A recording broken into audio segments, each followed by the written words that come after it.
Dibbapalem R&R కాలనీలో ఏదైతే ఏపీఐఏసీ వాళ్ళు ఇన్ఫ్రాస్ట్రక్చర్ డెవలప్ చేశారో డ్రైన్స్ అవి కూడా ఎక్కడికక్కడ ఆగిపోవడం జరుగుతూ ఉంది. దీన్ని పూర్తిగా మరి SEZ దిబ్బపాలెం పంచాయతీ నిధులతో అన్నీ కూడా లైనింగ్ చేసుకొని గ్రేడియంట్ పెట్టుకొని ఎక్కడైతే చెరువులు ఉన్నాయో ఆ చెరువుల వైపు ఈరోజు ఈ వాటర్ అంతా వెళ్ళేటట్టు, డ్రైన్ వాటర్ అంతా వెళ్ళేటట్టు ప్లాన్ చేసుకొని ఈరోజు శంకుస్థాపన చేయడం జరిగింది.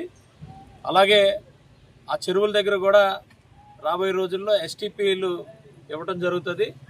దానివల్ల అక్కడ ఈ డ్రైన్ వాటర్ అంతా క్లీన్ అయ్యి అవి వాటర్ ఏమో చెరువులోకి వెళ్ళేటట్టు మరి ప్రణాళిక చేసాం.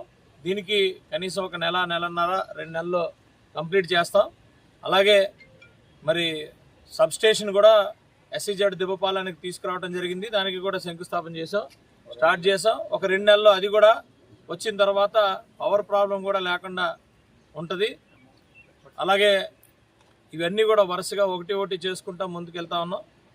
స్పోర్ట్స్ది కూడా ఒక దీంట్లోకి రావడం జరిగింది. అది కూడా అతి త్వరలో దాన్ని కూడా కంప్లీట్ చేసుకుంటాం. అలాగే స్కూల్ని కూడా మేము ఏదైతే చెప్పామో అక్కడ కూడా పని మొదలైంది. లారెస్ వాళ్ళు స్కూల్ని దత్తత తీసుకున్నారు. అది కూడా అక్కడ కూడా పని స్టార్ట్ అయ్యడం జరిగింది. ఏదైనా సరే ఇప్పుడు కళ్యాణ మండపం కూడా వెళ్తున్నాం. కళ్యాణ మండపాన్ని కూడా దాన్ని ఇప్పుడు ఎలా చేయాలి, ఏం చేయాలనే దాని మీద నేను మరి నాగేశ్వరరావు గారు ఇద్దరు కూడా వెళ్ళి ఒకసారి చూసి దాన్ని ఒక AC కళ్యాణ మండపం కింద మార్చి అలాగే పక్కన డైనింగ్ హాల్ని కూడా కట్టడానికి ప్రయత్నాలు చేస్తాం. వాటికి కూడా రేపు రాబోయే రోజుల్లో ప్రణాళికలు చేసి ముందుకెళ్లే పరిస్థితి ఉంది.